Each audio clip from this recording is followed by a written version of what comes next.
Welcome to all of you this English ವರ್ಡ್ಗೆ ಎಲ್ಲರಿಗೂ ಆಧಾರದ ಸ್ವಾಗತ. ಇದು ಕನ್ನಡದಲ್ಲಿ ಇಂಗ್ಲೀಷ್ ಗ್ರಾಮರ್ನ ಬೇಸಿಕ್ ರೂಲ್ ಆ್ಯಂಡ್ ಸ್ಟ್ರಕ್ಚರ್ಗಳನ್ನು ಅರ್ಥ ಮಾಡ್ಕೊಳ್ತಕ್ಕಂಥ ತಿಳ್ಕೊಳ್ತಕ್ಕಂಥ ಒಂದು ವಿಡಿಯೋ ಸರಣಿ ಅಂತ ಹೇಳ್ತಾ ಎಲ್ಲರೂ ಬೇಸಿಕ್ ಇಂಗ್ಲೀಷ್ ಗ್ರಾಮರನ್ನು ಕಲಿಯೋದಕ್ಕೆ ಇದು ತುಂಬ ಹೆಲ್ಪ್ ಆಗುತ್ತೆ. ನಮ್ಮ ಎಲ್ಲ ವಿಡಿಯೋ ಫಸ್ಟಿಂದ ನೋಡ್ತಾ ಬಂದರೆ ನಮಗೊಂದು ಸೀರಿಯಲ್ ಆಗಿ ಕಾನ್ಸೆಪ್ಟ್ ಕ್ಲಿಯರಾಗಿ ಅರ್ಥ ಆಗುತ್ತೆ. ಆಮೇಲೆ ಎಲ್ಲ ಕ್ವಶನ್ ಪೇಪರ್ಗಳನ್ನು ಬಿಡಿಸೋದಕ್ಕೆ ತುಂಬ ಈಸಿ ಆಗುತ್ತೆ ಅಂತ ಹೇಳ್ತಾ ಎಲ್ಲರಿಗೂ ವೆಲ್ಕಮ್ ಅಗೇನ್. ಇವತ್ತು ಡೈರೆಕ್ಟ್ ಆ್ಯಂಡ್ ಇಂಡೈರೆಕ್ಟ್ ಸ್ಪೀಚಸಲ್ಲಿ 4ನೇ ವಿಡಿಯೋ ಮಾಡ್ತಾ ಇದ್ದೀನಿ. ಇಂಪೇರೇಟಿವ್ ಆ್ಯಂಡ್ ಆ್ಯನ್ ಎಕ್ಸ್ಕ್ಲಾಮೇಟರಿ ಸೆಂಟೆನ್ಸ್ಗಳನ್ನು ಡೈರೆಕ್ಟ್ ಟು ಇಂಡೈರೆಕ್ಟ್ ಸ್ಪೀಚಸ್ಗೆ ಯಾವ ಥರ ನಾವು ಬದಲಾವಣೆ ಮಾಡಬೇಕು ಅನ್ನೋದನ್ನು ಇವತ್ತು ನಾವು ನೋಡೋಣ. And assertive interrogative sentence already complete ಆಗಿದೆ. Some rules for direct and indirect speeches ಅದು ಕಂಪ್ಲೀಟ್ ಆಗಿದೆ. ಇದು 4ನೇ ವಿಡಿಯೋ. ಅವುಗಳನ್ನು ನೋಡಿ ಇದನ್ನು ನೋಡಿದರೆ ತುಂಬ ಹೆಲ್ಪ್ ಆಗುತ್ತೆ ಅಂತ ಹೇಳ್ತಾ ಒಂದಷ್ಟು ರೂಲ್ ನೋಡೋಣ. ಆ್ಯನ್ ಇಂಪೇರೇಟಿವ್ ಸೆಂಟೆನ್ಸು ಯಾವುದೇ ಸೆಂಟೆನ್ಸ್ ಇದ್ರೂ ಸಹಿತ ಡೈರೆಕ್ಟ್ ಆ್ಯಂಡ್ ಇಂಡೈರೆಕ್ಟಲ್ಲಿ ರಿಪೋರ್ಟೆಡ್ ಆ್ಯಂಡ್ ರಿಪೋರ್ಟಿಂಗ್ ಸ್ಪೀಚ್ ಇದ್ದೇ ಇರುತ್ತೆ. ಆ reporting and reported speech connect ಆಗ್ತಾ ಹೋಗ್ತವೆ. ಅದನ್ನೇ ನಾವು ಇಂಡೈರೆಕ್ಟ್ ಅಂತ ಹೇಳ್ತೀವಿ. ಇಲ್ಲಿ ಟು ಅಂತಕ್ಕಂಥ ಒಂದು ವರ್ಡ್ ಶಬ್ದ ಪ್ರಿಪೋಸಿಷನ್ ಆರ್ ಕನೆಕ್ಟಿಂಗ್ ವರ್ಡ್, ಅದರಿಂದ ಡೈರೆಕ್ಟ್ ಟು ಇಂಡೈರೆಕ್ಟ್ ಸ್ಪೀಚ್ ಆಗುತ್ತೆ. ಎಕ್ಸಾಂಪಲ್ ನೋಡೋಣ. ಇಂಪೇರೇಟಿವ್ ಸೆಂಟೆನ್ಸ್ ಅಂದ ತಕ್ಷಣ come here, go there, please take this, ಈ ಥರ ವಾಕ್ಯಗಳು ಇಂಪೇರೇಟಿವ್. ಇವುಗಳು ಆಲ್ಮೋಸ್ಟ್ ಪ್ರೆಸೆಂಟ್ ಟೆನ್ಸಲ್ಲೇ ಇರುತ್ತೆ. ಇಲ್ಲಿ ಒಂದು ನೋಡೋಣ example. He said come here, he said to come there. To ಅನ್ನೋ ಒಂದು ವರ್ಡನ್ನು ಹಾಕಿ ನಾವು ಇಂಡೈರೆಕ್ಟ್ ಸ್ಪೀಚ್ಗೆ ಬದಲಾವಣೆ ಮಾಡಬಹುದು. The officer said go out from here, the officer ordered to go out from there. Officer ಅನ್ನೋದರಿಂದ ಆರ್ಡರ್ ಅಂತಕ್ಕಂಥ ವರ್ಡನ್ನು ನಾವು ಈ ಸೆನ್ಸ್ ಪ್ರಕಾರ ಚೇಂಜ್ ಮಾಡ್ಕೋಬೇಕಾಗುತ್ತೆ. To go out from there. The servant said give me 500 rupees sir, the servant requested to give him 500 rupees. ಇಲ್ಲಿ sir ಅನ್ನೋ word ಇರೋದ್ರಿಂದ ರಿಕ್ವೆಸ್ಟು, ಯಾರಿಗಾದರೂ ನಾವು ಏನಾದರೂ ಕೇಳ್ಕೋಬೇಕಾದ್ರೆ ರಿಕ್ವೆಸ್ಟೇ ಇರುತ್ತೆ. So the servant requested to give him 500 rupees. ಈ ಥರ indirect speech. He said to me please take this medicine. Said please ಅನ್ನೋ ವರ್ಡ್ ಆಗಿರೋದ್ರಿಂದ ನಾವು ರಿಕ್ವೆಸ್ಟನ್ನು ಹಾಕ್ಕೊಂಡು he requested me to take that medicine, this change into that.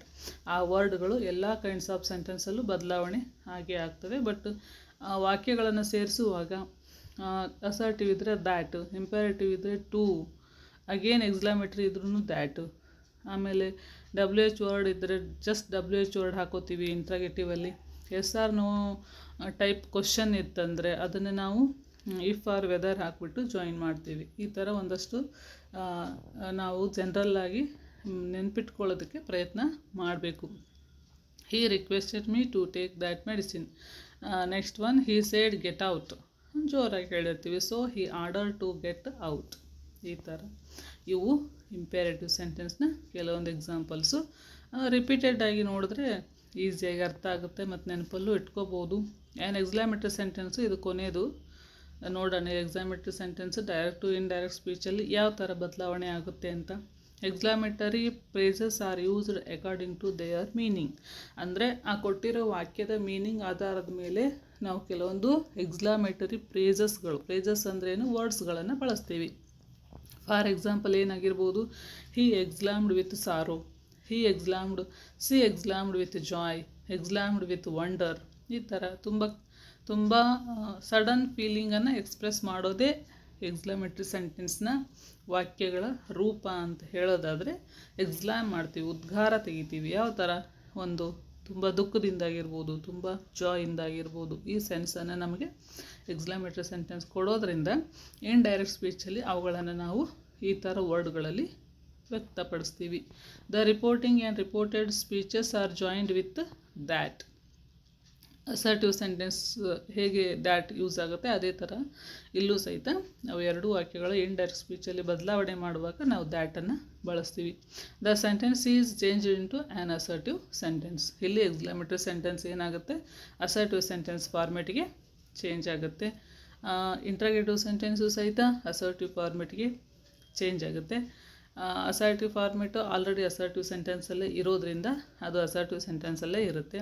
But ನೀವು ಗಮನಿಸ್ಬೋದು ಇಲ್ಲಿ ಇಂಪ್ಯಾರಿಟಿವ್ ಸೆಂಟೆನ್ಸ್ ಸಹಿತ ಏನಾಗುತ್ತೆ, ಅದು ಒಂದು ವಾಕ್ಯ ರೂಪದ ಅಸರ್ಟಿವ್ ಸೆಂಟೆನ್ಸ್ ರೂಪ ಆಗಿ ಬದಲಾವಣೆ ಆಗುತ್ತೆ ಅನ್ನೋದು ಕ್ಲಿಯರ್ ಆಗಿರಬೇಕು, ಗೊತ್ತಾಗಿರಲಿ. ಡೈರೆಕ್ಟ್ ಆ್ಯಂಡ್ ಇಂಡೈರೆಕ್ಟ್ ಸ್ಪೀಚಸ್ ಯಾವಾಗಲೂ ಏನಾಗಿರುತ್ತೆ, ಯಾವುದೇ ಕೈಂಡ್ಸ್ ಆಫ್ ಸೆಂಟೆನ್ಸ್ ಇದ್ದರೂ ಸಹಿತ ಇಂಡೈರೆಕ್ಟ್ ಸ್ಪೀಚಲ್ಲಿ ಏನಾಗುತ್ತೆ, ಅದು ಆ್ಯನ್ ಅಸರ್ಟಿವ್ ಸೆಂಟೆನ್ಸ್ ಆಗಿ ಕನ್ವರ್ಟ್ ಆಗುತ್ತೆ. ನೆಗೆಟಿವ್ ಸೆನ್ಸ್ ಇದ್ದರೆ ನೆಗೆಟಿವ್ ಸೆನ್ಸ್ ಇರುತ್ತೆ, ಪಾಸಿಟಿವ್ ಇದ್ದರೆ ಪಾಸಿಟಿವ್ ಆಗುತ್ತೆ ಅಷ್ಟೇ. ಎಕ್ಸಾಂಪಲ್ಸ್ ನೋಡೋಣ ಇಲ್ಲಿ. Alas I cannot save you, he said to her, to he exclaimed with sorrow. Sorrow ಇಲ್ಲಿ ನೋವಲ್ಲಿ ಹೇಳ್ತಾ ಇದ್ದೇನೆ, ನಾನು ನಿನಗೆ ಹೆಲ್ಪ್ ಮಾಡೋಕ್ಕಾಗಲ್ಲ ಅಂತ. So sorrow, he exclaimed with sorrow that he could not save her. ಅವಳನ್ನು ಉಳಿಸ್ಕೊಳಕ್ಕಾಗಲ್ಲ ಅಂತವ ಏನು ಮಾಡ್ದ, ದುಃಖನ ವ್ಯಕ್ತಪಡಿಸ್ದ. ಈ ಥರ ವಾಕ್ಯನ ನೀವು ಬರ್ಕೊಂಡು ಟೆಸ್ಟ್ ನೋಡ್ಕೊಳ್ಳಿ ಅಂತ ಹೇಳ್ತೀನಿ. Next, he say to her what a fool you are, he exclaimed. ಇಲ್ಲಿ ಯಾವುದೋ ಆಶ್ಚರ್ಯನೂ ಹಾಕೋಬೋದು, ಹೀ ಎಕ್ಸ್ಲಾಮ್ಡ್ ವಿತ್ ವಂಡರ್ ಅಂತ ಹಾಕೋಬೋದು, ಬಟ್ ಅಷ್ಟೇನಿಲ್ಲ. ಜಸ್ಟ್ ಈ ಥರ ಸ್ವಲ್ಪ ಸಿಂಪಲ್ ಆಗಿರೋ ವಾಕ್ಯಗಳಿದ್ದರೆ, he exclaimed that she was a great fool. What a fool you are ಅಂತ ಐತಲ್ಲ, ಅದು she was a great fool. ಇದು ಆ್ಯನ್ ಅಸರ್ಟಿವ್ ಸೆಂಟೆನ್ಸ್ಗೆ ಎಕ್ಸ್ಲಾಮೇಟ್ರಿ ಬದಲಾವಣೆ ಆಗುವ ರೀತಿ. ದ್ಯಾಟ್ ಅನ್ನೋ word. Rimi said what a fool I am, Rimi exclaimed that she was a fool. Exclaimed ಸಿಂಪಲ್ಲಾಗಿ ಜಾಸ್ತಿ ಹೆಚ್ಚಾಗಿ ಎಕ್ಸ್ಲಾಮ್ಡ್ ಅನ್ನೋದು ಒಂದೇ ವರ್ಡ್ ಯೂಸ್ ಆಗುತ್ತೆ. ಬಟ್ ವಾಕ್ಯ ತುಂಬಾ ಎಕ್ಸ್ಪ್ರೆಸ್ ಆ್ಯಂಡ್ ಫೀಲಿಂಗ್ ಇದ್ದರೆ ಅಲ್ಲಿ ವಂಡರ್ ಜಾಯ್ ಅಂತ ಹಾಕೊಳ್ಳೇಬೇಕು. He said what a lovely garden it is, he wondered, he heard ಆಗಿದೆ ಒಂದೇ. He wondered that it was a lovely garden, it was a lovely garden. They said alas what a pity, they exclaimed with sorrow that was a pity. Okay, that was a pity. It was a pity, that it was a pity. ಈ ಥರನೂ ಮಾಡ್ಕೋಬೋದು ನಾವು. He exclaimed with sorrow that it was a PT.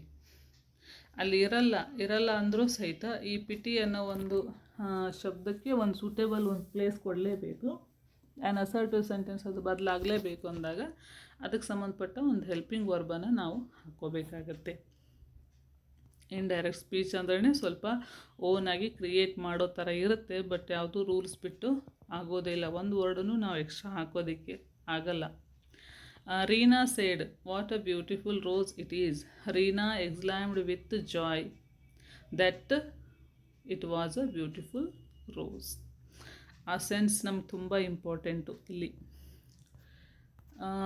Reena said what a beautiful rose it is. ಇದೇ ಥರ ಒಂದಷ್ಟು ಎಕ್ಸಾಂಪಲ್ಸ್ಗಳನ್ನು next ಎಪಿಸೋಡಲ್ಲಿ 4 ವಾಕ್ಯಗಳು, almost 1 or 2 type sentences mixed ಆಗಿರ್ತಕ್ಕಂಥ ಒಂದಷ್ಟು ಎಕ್ಸಾಂಪಲ್ಗಳನ್ನು ಹೇಳಿ ಡೈರೆಕ್ಟ್ ಇಂಡೈರೆಕ್ಟನ್ನು ಕಂಪ್ಲೀಟ್ ಮಾಡ್ತೀನಿ. ಒಟ್ಟು 5 ವಿಡಿಯೋಸು ಡೈರೆಕ್ಟ್ ಆ್ಯಂಡ್ ಇಂಡೈರೆಕ್ಟ್ ಸ್ಪೀಚಲ್ಲಿ ಆಯಿತು. ತುಂಬ ಬೇಸಿಕ್ ಇದು ಅರ್ಥ ಆದಮೇಲೆ ನಮ್ಗೆ ಎಂಥ ದೊಡ್ಡ ದೊಡ್ಡ ವಾಕ್ಯಗಳನ್ನು ಬೇಕಂದ್ರೂ ನಾವು ಚೇಂಜ್ ಮಾಡ್ಬೋದು.